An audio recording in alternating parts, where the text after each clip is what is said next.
Do livro Agenda Cristã, de Chico Xavier, pelo Espírito de André Luiz. Em verdade, o santo não condena o pecador, ampara-o sem presunção. O sábio não satiriza o ignorante, esclarece-o fraternalmente.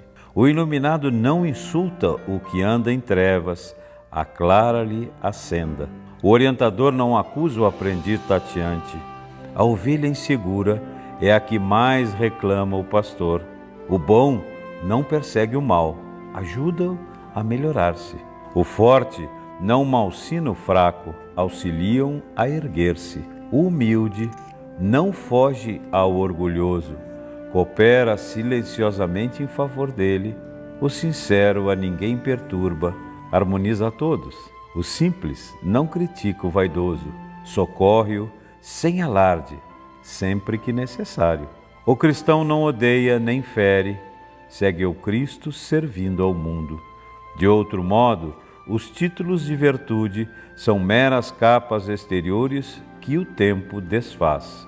Aproveite muito bem o seu dia. Se puseres amor no tempo que Deus te reserva, nunca te sentirás sob o domínio do tédio ou do desânimo, porque as tuas horas se converterão em prazer de servir. Se colocares amor nas afeições que o Senhor te permite cultivar, nunca sofrerás ingratidão ou desengano, porque transformarás o próprio Espírito em vaso de abnegação e de entendimento, colhendo de ti mesmo a felicidade de fazer a felicidade dos entes queridos. Se cultivares amor na execução do dever que a divina providência te atribui, nunca experimentarás cansaço ou desalento, porque o trabalho se te fará fonte de alegria na alegria de ser útil. Se aplicares amor nos recursos verbais que a sabedoria eterna te confere, nunca te complicarás em manifestações infelizes, porque a tua palavra se transubstanciará em clarão e bênção naquilo em que te expresses. Se espalhares amor no lugar em que as leis da vida te situam, nunca te observarás na condição de vítima do desequilíbrio, porque a tua influência se tornará serenidade e esperança, garantindo a harmonia e a tranquilidade onde estejas. Se conservares o amor no coração, obra divina do universo, nunca te perderás na sombra, porque terás convertido a própria alma em presença de luz.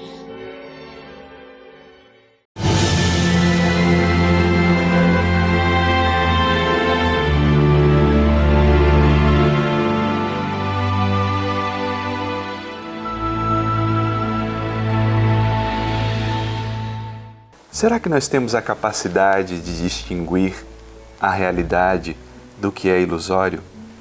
Será que muitas vezes o que pensamos ser verdadeiro não se trata de algo criado, imaginado e que passamos a acreditar firmemente? Por isso hoje vamos refletir a respeito do eu e das ilusões. Quantas vezes nos iludimos na vida? E quantas vezes também iludimos os outros na tentativa de tentar fazer prevalecer o ponto de vista, o que acreditamos ser a nossa verdade. E esse processo é um processo que vem desde a natureza, se bem observarmos. Na natureza, se trata de uma forma de proteção e perpetuação da espécie. Nas plantas mesmo, observamos certas características bem interessantes. As orquídeas, elas tentam atrair o inseto para poder ter o processo de polinização. O inseto é atraído porque elas imitam características da fêmea dos insetos e dessa forma garantem a perpetuidade da espécie. Vemos também o pássaro cuco, que ele é capaz de imitar com perfeição o canto de outros pássaros. E não é só isso. Ele tenta colocar os seus ovos nos ninhos de outros pássaros. E já foram catalogados 180 espécies onde o cuco colocou seus ovos. E ele faz o processo com tamanha perfeição que até mesmo o ovo ele tenta selecionar e colocar no pássaro semelhante. Se trata de uma ilusão da própria natureza, mas a serviço da perpetuação. E tantos peixes também que se imiscuem na própria areia, protegendo-se de outros peixes maiores, mas também se tornando algozes dos menores. E vemos esses e outros exemplos de ilusão na natureza, mas quando adentramos no reino hominal, percebemos que aquele processo não se trata mais somente da sobrevivência, mas de um processo egóico. É certo que nas fases iniciais do nosso desenvolvimento, passamos por um período considerado o período do pensamento mágico, que os estudiosos delimitam como estando entre os 3 e os 6 anos. As crianças vivem esse período, um mundo fantástico, o mundo dos mitos, o mundo dos contos, o mundo das lendas, que de certa forma protege a criança um pouco da sua própria ansiedade. Ansiedade do mundo externo, ansiedade do mundo dos pais, mas isso, quando passa da etapa que deve ser vivenciado, se transforma em algo patológico. Vivemos algo ilusório. E o que é pior, vamos construindo a ilusão da nossa própria autoimagem. Vamos construindo a persona. A persona, segundo os estudos de Carl Gustav Jung, se tratava da máscara que colocávamos no relacionamento social. Tentávamos aparecer algo nas relações sociais, ou por determinação desse próprio mundo coletivo, ou para nos proteger de certa forma. O problema não é ter persona, porque todos temos. O problema é acreditar que somos somente a própria persona, porque quando isso acontece, nós perdemos contato com a nossa identidade profunda. Mas como a persona vai sendo formada? Desde criança, logo cedo, nós percebemos as características que são aceitas e as que não são aceitas dentro do contexto em que vivemos. Por exemplo, quando uma criança se mostra raivosa dentro de casa e sua mãe chega e diz: "Eu não gosto de você quando você sente raiva." Essa criança, desde cedo, irá interpretar: bem, quando eu sinto essa emoção, que ela não sabe definir, mas que é uma emoção perfeitamente natural, mamãe não gosta de mim. Então será melhor que eu, mesmo sentindo essa emoção, não demonstre para ela ou para a sociedade, se isso não é aceito.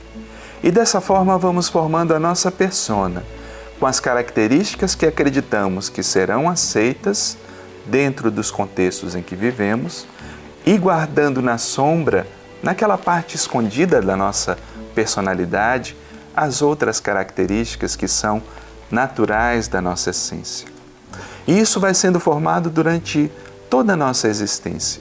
O problema é que muitas vezes vamos juntando muitas coisas, muitas características na sombra e colocando na persona características que não são exatamente as nossas. Ou seja, vivemos num mundo de ilusão. Tentamos nos iludir, iludimos também os outros nos relacionamentos. E precisamos confrontar essa identidade parcial que criamos com a nossa identidade profunda. E esse processo ele é bem verificado até mesmo nas propostas religiosas. Verificando a trajetória de Siddhartha Gautama, o Buda, vemos que quando ele estava a caminho da iluminação, ele se deparou com Mara, a deusa das ilusões. Ele estava ali sentado à figueira quando Mara se adentrou com seu séquito. Percebeu que Buda ainda não era o iluminado, ele buscava a iluminação.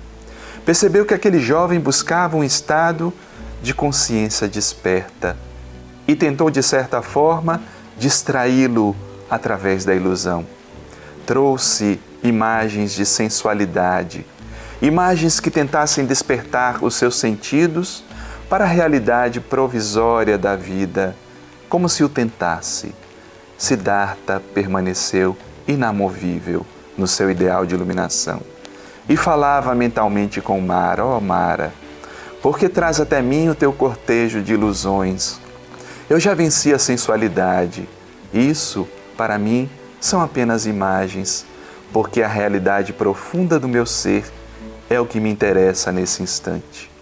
Mas Mara era muito teimosa e persistiu na tentativa de desviar Siddhartha Gautama do caminho da iluminação. Trouxe para ele propostas de poder. Desiste, Siddhartha. Desiste da tua busca de iluminação e terás aos teus pés todos os reinos do mundo, todo o poder e toda a glória. Mentalmente, Siddhartha percebia tratar-se de uma ilusão e conversava com Mara: ó Mara, será que existe poder maior do que do homem consciente de si mesmo, da sua potencialidade? Será que existe poder maior do que o homem desperto para a consciência divina? E prosseguia nos seus tentos. Mara fez outras tentativas. Trouxe um exército amedrontador, tentando causar pânico naquele jovem que buscava entender mais profundamente a si mesmo. Ó Mara, o homem que se conhece não teme nada deste mundo, nem mesmo a morte, porque o que é a morte para o ser imortal que nós somos? Por fim, Mara fez a última tentativa.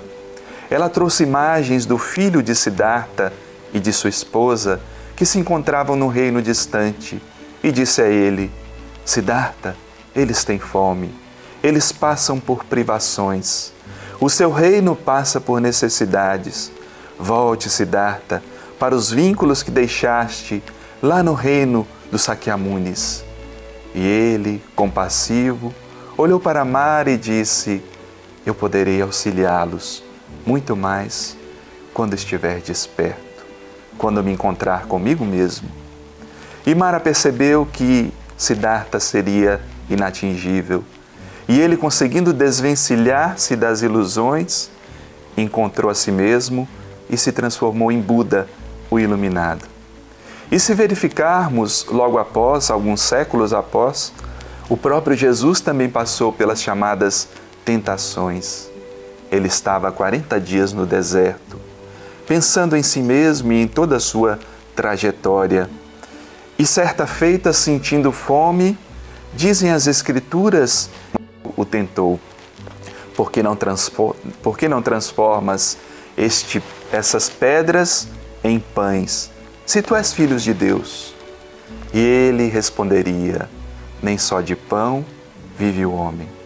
O pão que ele vinha buscar, o pão que ele vinha apresentar à humanidade, era um pão muito mais profundo, que saciava não somente a fome do corpo, mas a fome do espírito, que saciava a sua água, a água que ele trazia, saciaria essa sede de vida plena, e ele se livrava da primeira das ilusões.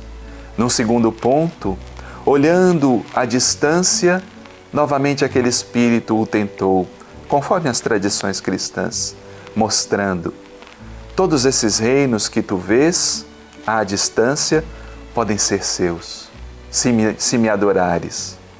E ele, olhando aquele espírito do mal, teria dito: somente adorarás o Senhor teu Deus. E nos ensinava que deveríamos fixar a nossa energia psíquica na busca do eu profundo, desse Deus que é o Deus da humanidade, mas desse Deus também que é um Deus interno. E por fim o Espírito tentou: por que não te jogas daqui do alto? Os teus anjos virão te socorrer. E ele ensinava: não tentarás o Senhor teu Deus. Era preciso ter humildade, era preciso respeitar as leis divinas E nesses dois exemplos de Siddhartha e de Jesus, temos a proposta de iluminação interior. O encontro consigo mesmo para vencer as ilusões do mundo. Porque neste mundo de tantas imagens, de tantas impressões, de tantas situações que vivemos, o que é verdadeiro e o que é falso, ilusório? Temos que olhar a realidade de nós mesmos e termos um contato profundo com a essência do que somos, para não sermos enganados pelas ilusões de Mara e pelas ilusões do mundo. Antes, na natureza, as ilusões vinham a serviço da sobrevivência. Mas porque ficamos apegados ao ego e ao mundo do ego, acreditamos que devemos nos proteger, criando uma mentira a respeito de nós mesmos. E quais são as maiores mentiras que vivemos? Quais são as maiores ilusões que vivemos? É o que veremos no nosso próximo bloco.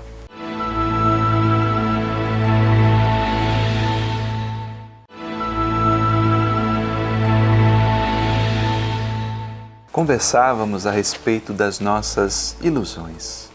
Quais são as ilusões que nós vivemos? Por que elas ocorrem em nossas existências?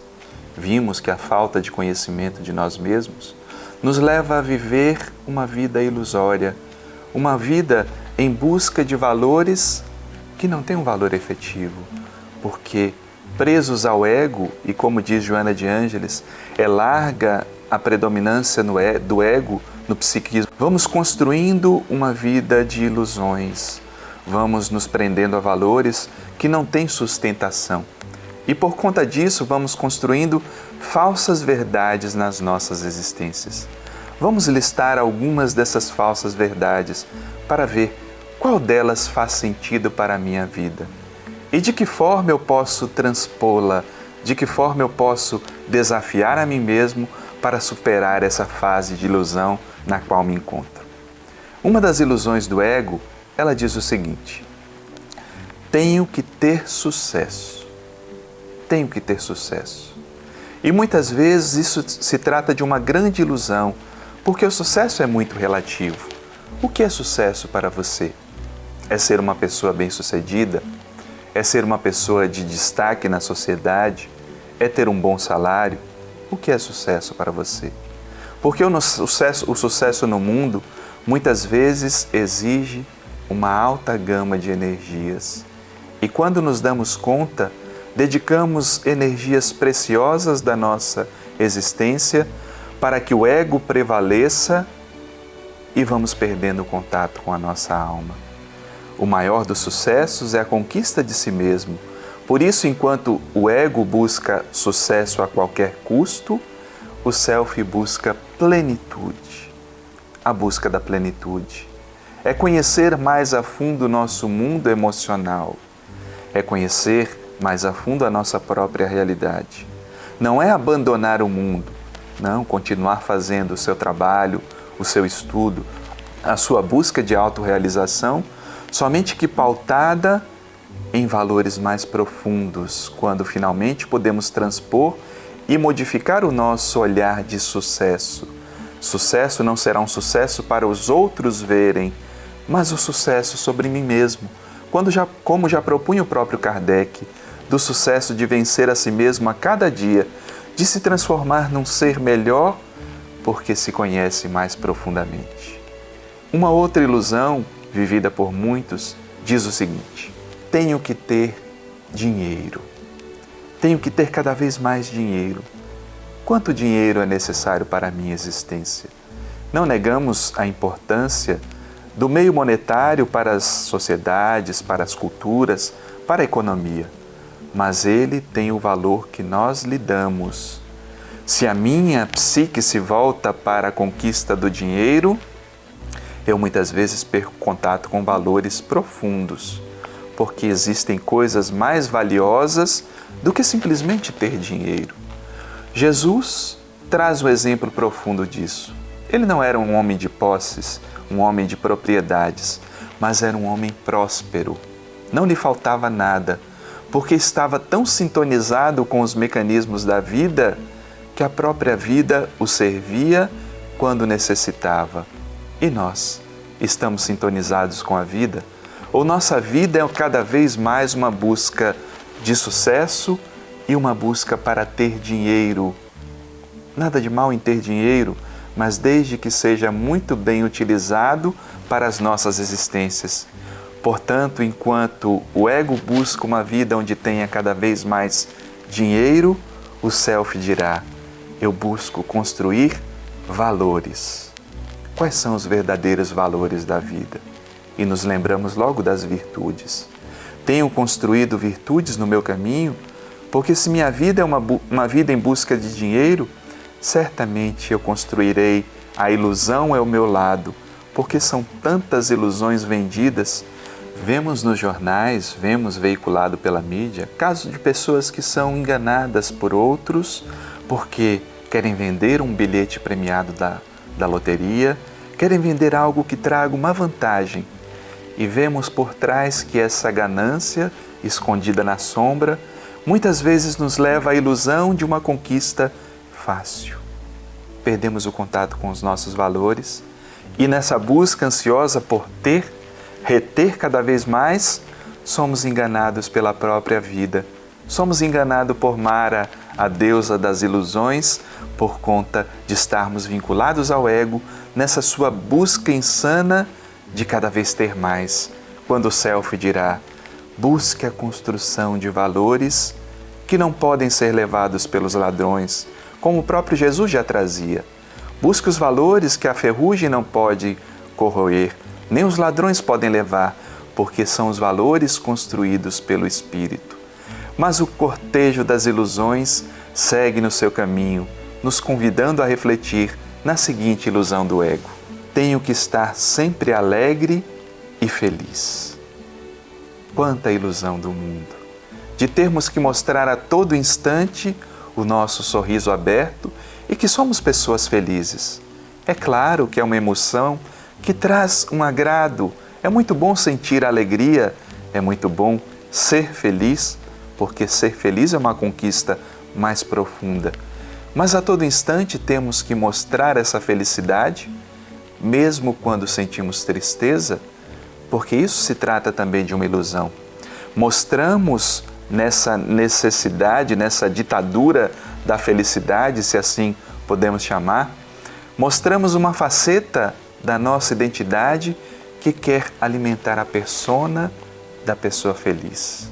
E quando estamos tristes, o que fazer com a nossa tristeza? E quando precisamos fazer um contato com a nossa solitude, como foi tratado no nosso tema anterior, o que nós fazemos? Se não temos uma maturidade emocional, nós nos desconectamos da importância de verificar a nós mesmos. E queremos nos mostrar pessoas alegres. E o self, ele não está preocupado com essa ditadura da felicidade, porque ele dirá: eu aprendo com todos os nossos conteúdos emocionais. Eu aprendo com a tristeza, mas também com a alegria. Eu aprendo com a felicidade, mas aprendo também nos momentos em que preciso estar num olhar mais profundo para mim mesmo. E você consegue sair das teias da ilusão e desvencilhar-se dos momentos em que não precisa estar necessariamente alegre, extrovertido, porque a vida tem esse fluxo, traz esse fluxo de momentos de extroversão e introversão, momentos de alegria, mas também momentos de tristeza. E o espírito que somos precisa aprender em cada um desses momentos para não prender-se à ilusão de ter que estar somente em uma das polaridades. Uma outra ilusão muito comum do ego é acreditar: não tenho que passar pela dor e pelo sofrimento. É certo que todos nós não queremos passar pela dor e nem pelo sofrimento, mas muitas vezes eles são necessários para o espírito, para despertar certos aspectos da vida que se encontram adormecidos. Eles são necessários porque, em nossa trajetória, desperdiçamos certas energias preciosas e a dor e o sofrimento vêm como resultado. E o self dirá: eu aprendo as lições com cada momento que vivo, seja na dor, seja no sofrimento, seja no estado de plenitude. Todos os momentos são importantes. Eu tenho buscado aprender com a dor e com o sofrimento, porque muitas vezes a imaturidade do ego faz com que se construam ilusões e se apeguem a ilusões ou de cura ou de tentar fugir daquela questão que a vida nos apresenta. E queremos fugir de maneira mágica, queremos uma resposta pronta. E quantas pessoas procuram ganhar vantagens em cima da imaturidade do ego, que se prende nessa ilusão de não querer enfrentar a dor e o sofrimento, que são circunstâncias naturais da existência para as quais nós devemos nos preparar. Estou preparado para lidar com a dor? Estou preparado para extrair a lição do sofrimento? Porque quando eu amadureço, eu passo a evitar as dores que podem ser evitadas. Passo a evitar o sofrimento porque minha ação está cada vez mais sintonizada com a minha consciência profunda. E aí já não sofro mais por conta das dores que a vida me apresenta, porque sei que elas são necessárias para o meu processo de crescimento pessoal. E o ego prossegue no seu processo de ilusão, dizendo: eu tenho que estar no controle de todas as coisas. Eu consigo controlar todas as coisas que me acontecem? Eu consigo controlar as pessoas? Consigo controlar as circunstâncias da própria vida? Se bem observarmos, isso se trata de uma ilusão do ego, porque nós não podemos controlar o que a vida nos traz. Nós podemos administrar as nossas respostas. Nós podemos amadurecer para ter uma resposta melhor perante as circunstâncias que a vida me apresenta. Mas se eu tenho a ilusão de que controlo as coisas, controlo as pessoas, eu me encontro muitas vezes na imaturidade do ego que quer ter tudo para si, do ego que prende-se no poder, do ego iludido, que pensa que pode controlar as coisas, quando na verdade não controlamos. A existência traz mudanças constantes, traz convites constantes para o nosso autocontrole. Essa sim é a busca do self, a busca de autocontrole. Eu sou uma pessoa que busca autocontrolar-se perante a circunstância, perante as ocasiões. Autocontrolar-se não é negar as próprias emoções, mas é observá-las, conhecê-las mais a fundo, porque à medida que vamos conhecendo a nós mesmos, vamos nos libertando dessas emoções que o ego nos apresenta, dessas ilusões, dessa realidade transitória que pertence ao ego, e nos adentramos na realidade profunda do ser espiritual que somos. No nosso próximo bloco, veremos as propostas de Joana de Ângeles para nos libertar dessas ilusões.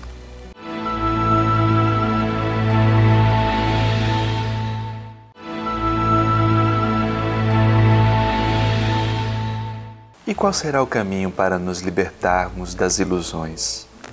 Qual será o caminho para conhecermos mais profundamente a nossa realidade e ao mesmo tempo aprendermos a lidar com a realidade que o mundo nos traz? Não que a vida seja viver essa realidade dura do mundo, como muitos dizem, mas aprender a ver a vida com novos prismas, não os prismas da ilusão, mas a prisma das realidades que nós não percebemos, porque não temos ainda sentidos para perceber. Porque nós vemos as coisas, mas parece que não costumamos observá-las profundamente. Nós escutamos com os ouvidos, mas ainda não conseguimos perceber os sons inaudíveis, porque os nossos sentidos não estão treinados. Por isso que o processo de lidar com a ilusão traz-nos a um convite interno para verificar quais são as ilusões que me prendem. A proposta de Jesus é muito clara quando diz: e conhecereis a verdade, e a verdade vos libertará. De qual verdade Jesus falava? Será que é uma verdade externa ou é a verdade inerente à nossa própria condição? Porque se é a verdade inerente à nossa própria condição, temos que nos adentrar no processo do autoconhecimento. Conhecer as minhas verdades. Para quais verdades eu vivo a minha vida? Quais são as crenças que eu pauto a minha existência? E muitas pessoas respondem a respeito das suas crenças religiosas, mas não são somente essas que nós falamos. Porque, em última instância, as minhas crenças são aquelas que fazem as minhas escolhas. O que eu escolho a partir das situações da vida pelas quais passo? Quando passo pela dor, o que me move? O que me faz agir de forma diferente? O que me faz buscar a verdade de mim mesmo? Verificamos a sintonia do pensamento de Ouspensky com a proposta libertadora da verdade interior. O desenvolvimento não pode se basear na mentira sobre si mesmo. E quantas vezes nos auto-enganamos? Mentimos para nós mesmos. Mentimos nos nossos projetos de mudança. A partir do próximo ano, irei me transformar. Serei uma pessoa diferente. E faço uma lista de projetos de mudança. Muitas vezes começo pelo meu corpo. Vou fazer um regime a partir da próxima semana. Começa segunda-feira. Só que eu vou adiando as segundas-feiras. Não será nessa segunda-feira. Será numa próxima segunda-feira. E eu começo a mentir para mim mesmo porque estou preso a uma situação cômoda e não quero modificar o corpo. Não se trata de um apego ao corpo, mas de um cuidado importante para com esse empréstimo divino que deve estar a serviço da individuação. E minto para mim mesmo, não. Será apenas dessa vez. Apenas irei passar da conta neste ponto, não mais. E vou postergando os meus projetos de mudança porque estou preso no auto-engano. E quando não uma mudança no corpo, uma mudança nas atitudes, uma mudança no comportamento. Não serei mais rude, raivoso, violento para com as pessoas. Não serei mais negligente para coisas importantes do meu autodesenvolvimento. E vou postergando essas situações, me auto-enganando a respeito do meu comportamento, me iludindo e tentando iludir as pessoas com o meu próprio, com as minhas próprias atitudes ou com a falta dela. Enganar a si mesmo. Portanto, para encontrar a verdade, é preciso parar de se auto-enganar. Quais são os meus enganos? Quais são as ilusões que me prendem? Porque muitas vezes se tratam dos complexos que têm um fundo emocional. Os estudos de Carl Gustav Jung estabeleceram que nós somos possuidores de complexos. Cada vivência traz experiências emocionais. Quando essas emoções são emoções consideradas destrutivas, muitas vezes nós arquivamos no nosso inconsciente, mas isso não deixa de existir. Isso continua vivo na nossa psique, até que tenhamos a coragem de enfrentar, de olhar, de observar. E quando não fazemos essa observação, esses conteúdos emocionais vão ganhando força e nós passamos a viver sob os seus impulsos. E olhando a vida com as lentes dos nossos complexos, muitas vezes nos enganamos, porque estamos contaminados, estamos constelados, como diz o próprio termo junguiano. Constelados pelo nosso complexo, só observamos a vida sob determinados prismas, os prismas limitados da nossa percepção pequena. Precisamos avançar, precisamos conhecer mais profundamente a nós mesmos. Por isso mesmo diz Joana de Ângeles: há quem postergue a realidade, evitando-a para não sofrer. E existem aqueles que pretendem apoiar-se no realismo rude, que não passa muitas vezes de outra forma errônea de ilusão. Postergar a realidade sob a desculpa de não sofrer. E não sofremos muito mais quando tentamos esconder a nossa própria realidade. A física nos diz que nós não podemos mudar os eventos do passado. A realidade científica diz que, acontecido um evento, ele não pode ser transformado. É certo que não podemos modificar o passado na objetividade dos seus fatos, mas sempre podemos modificar a forma como nós vemos o passado. Porque muitas vezes a nossa lente é pequena para observar certos contextos emocionais. Quantas vezes sofremos por determinada situação vivida na família e que, sob os olhos dos nossos irmãos, dos nossos parentes, foram algo completamente diferente, porque estávamos sob a ação dos complexos. E sob a ação do complexo, verificávamos a vida sob a nossa sensação de abandono, a nossa sensação de autodesamor, que muitas vezes alimentamos por largo tempo em nossas existências e não nos damos conta que esse passado, da forma como víamos, se tratava apenas de uma ilusão dos complexos. Portanto, sair desse contexto de viver apenas a ilusão do nosso complexo, mas também não trazer a vida sob o realismo rude, porque, como propõe a benfeitora, se trata também de uma forma de ilusão, porque a percepção da vida é muito pequena aos nossos olhos, mas para os olhos do Espírito é algo muito mais profundo. E prossegue a benfeitora nos convidando. Uma das razões do sofrimento humano é o querer equivocadamente, conforme a ilusão do prazer imediatista e alucinado, que elege o dispensável em detrimento do essencial, de acordo com o transitório e não com o permanente. Querer equivocadamente. Então, se nós queremos equivocadamente, e isso nos traz ilusões, educar o nosso querer. O que mesmo que eu quero para a minha vida? Eu quero uma vida de sucesso? Eu quero uma vida de poder? Ou quero ser uma pessoa de realização profunda? Quero vencer no mundo ou quero vencer o mundo interior? Quero vencer a mim mesmo. Qual dessas duas batalhas estou enfrentando? Porque se o meu querer é um querer vinculado ao ego, é muito provável que eu me iluda e que tenho que me desfazer dessas teias da ilusão, dessas teias criadas por mim mesmo. Porque se o meu querer é pautado nas teias da ilusão, é bem provável que eu traga como resultado o sofrimento. É bem provável que eu traga como resultado a amargura ou a frustração. E o ego maduro é convidado a lidar com as frustrações. Somos convidados a lidar com as frustrações da vida, porque nem sempre o nosso querer é satisfeito, ou quase nunca a nossa vontade prevalece. Como já dissemos a respeito do controle, nós controlamos o que em nossas existências? Senão, quando aprendemos a nos autocontrolar. E gerir o nosso querer é um desses desafios para lidar com as ilusões da vida. E continua a psicologia espírita de Joana nos ensinando.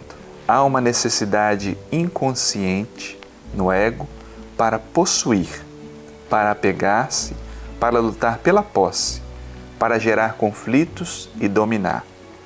Fixado na aparência das coisas, esquece-se da essência, do conteúdo de tudo, da finalidade existencial que é maior do que a transitória jornada física.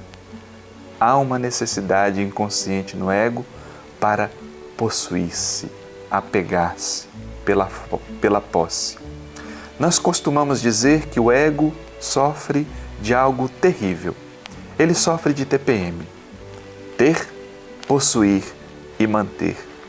E essa TPM do ego não tem quem aguente. Nós temos que nos libertar dessa TPM transitória para sair do mundo das ilusões. Regular o nosso querer, educar o nosso querer, educar os nossos pensamentos, porque o mundo é resultado daquilo que pensamos, do que construímos na mente. Se passamos a ter uma mente saudável, a nossa vida é muito bem canalizada. E essa vida bem canalizada passa a nos libertar das ilusões de Mara, a deusa das ilusões. Passa a nos libertar das chamadas tentações, mas para isso é necessário um processo de introspecção. Nesse mundo de tantos convites, de que não sabemos mais distinguir a realidade do ilusório, o ser humano é chamado e convidado a adentrar-se pela verdade. Conhecereis a verdade e a verdade vos libertará. Conhecer a verdade de mim mesmo é observar as próprias emoções. Quais são as emoções predominantes no meu dia a dia? Porque quando eu observo as emoções, eu passo a conhecer os meus complexos.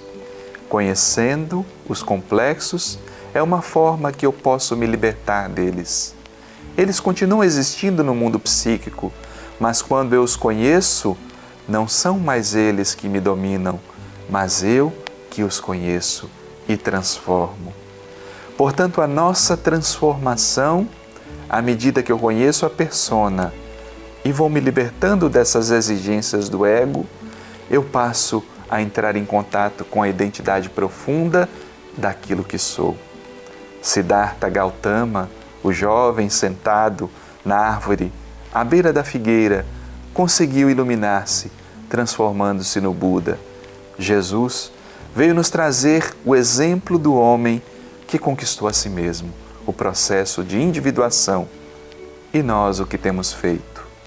Fica, portanto, o convite para que nos iluminemos para nos libertar das ilusões da vida, porque quanto mais eu consigo me libertar desse processo egóico, dessa identidade provisória, eu percebo o ser profundo que sou, adentro-me pela realidade de mim mesmo, pela realidade da vida e vivendo a essência cristã, a essência do Cristo interno, não mais me prendo às ilusões da vida, porque terei conhecido a minha própria realidade. Mande questões, mande questionamentos no e-mail que está logo abaixo da sua tela, que teremos prazer em responder em nossos próximos encontros. Vida Plena com Joana de Ângeles. Uma semana de muita paz para você e para a família. E até o nosso próximo encontro.